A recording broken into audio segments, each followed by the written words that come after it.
மனம் வல்லாதிக்க சக்திகளை அழிக்கும் பேராயுதம்.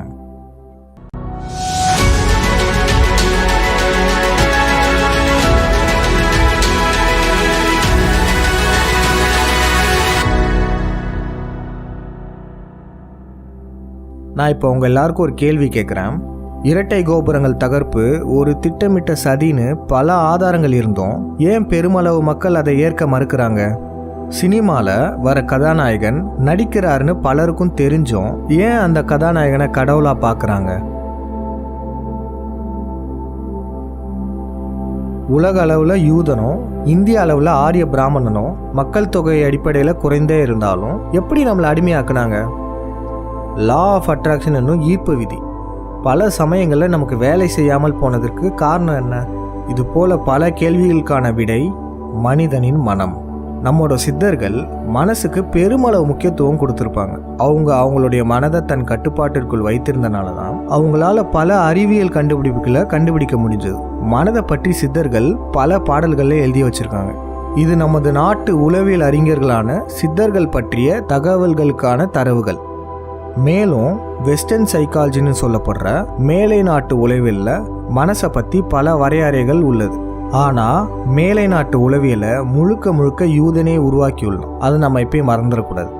மனசை பற்றி பலரும் பலவித கருத்துக்களை கூறுறாங்க. இதில் பல உண்மைகளும் இருக்குது, பல பொய்களும் இருக்குது. அதனால் நம்ம தர்க்க ரீதியாக எது சரியோ அதை நம்ம எடுத்துக்கலாம். மேலும் சிறு நடைமுறை பயிற்சி மூலம் நம்ம மனசை ஆராய உள்ளோம். இந்த விழியம் பல பகுதிகளாக தொகுக்கப்பட்டுள்ளது.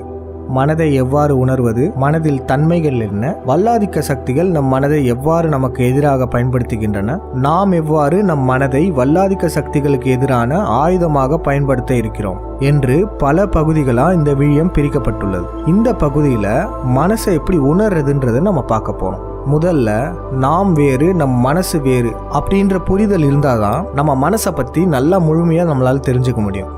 இப்போ எடுத்துக்காட்டுக்கு நீங்கள் இப்போ இந்த விழியம் பார்த்துக்கிட்டே இருப்பீங்க, ஆனாலும் கீழே உள்ள பின்னூட்டங்களை பார்ப்போமா அப்படின்னு உங்களுக்கு தோணும். அடுத்த விழியம் என்னன்னு பார்ப்போமா அப்படின்னு உங்களுக்கு பல கவன சிதறல்கள் ஏற்படும். இது போல கவன சிதறல்கள்லாம் ஏற்படுத்துறது நம் மனசு தான். குடிப்பழக்கம் கெட்டதுன்னு ஒரு சின்ன குழந்தைக்கு கூட தெரியும், ஆனாலும் ஏன் குடிக்கிறாங்க? அவங்க குடிக்கிறது தப்புன்னு அவங்களுக்கு தெரிஞ்சும் ஏன் தினமும் குடிக்கிறாங்க? அவங்களால குடிய விட முடியல. இதுக்கு காரணம் அவங்களோட மனசு தாங்க. அவங்க செய்கிற செயல் தப்புன்னு தெரிஞ்சும் அவங்கள செய்ய தூண்டுறது அவங்களோட மனசு தான். மேலும் ஒரு எடுத்துக்காட்டு சொல்கிறேன். நம்ம அனைவரும் பேய் படம் பார்த்துருக்கோம். அந்த பேய் ஒரு நடிகர்ன்றது நம்ம எல்லாருக்கும் தெரியும். ஆனாலும் அந்த பேய் வரும் காட்சிகளை பார்த்து நம்ம டக்குன்னு பயப்படுவோம். அந்த படத்தில் வரும் பேய் ஒரு நடிகர்னு தெரிஞ்சும் நம்ம பார்த்து பயப்படுறதுக்கான காரணம் நம்ம மனசு தான். நம்ம மனசை சுலபமாக ஏமாற்றிடலாம். இந்த மாதிரி பேய் படங்களில் கூட பின்னணி இசை இல்லாமல் பார்த்தோன்னா நமக்கு பயமே இருக்காது.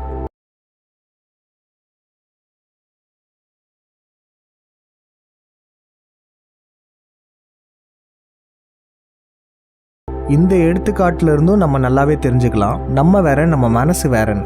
கடைசியாக ஒரு சிறு பயிற்சி சொல்கிறேன், அது எல்லாரும் செஞ்சு பாருங்க.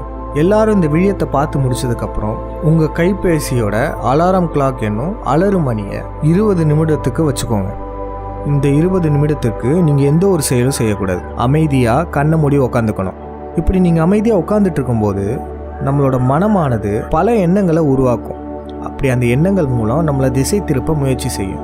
ஒரு சிலரால் 10 நிமிடம் கூட அமைதியாக உட்கார முடியாது. அவரவர் மன கட்டுப்பாட்டை பொறுத்தே, அதாவது மன வலிமையை பொறுத்தே நேரங்கள் மாறுபடும். இந்த ஒரு சிறு பயிற்சியை முடித்த பின்பு நம்ம எல்லாருக்கும் தெரிய வரும், நாம வேற, நம்ம மனசு வேற.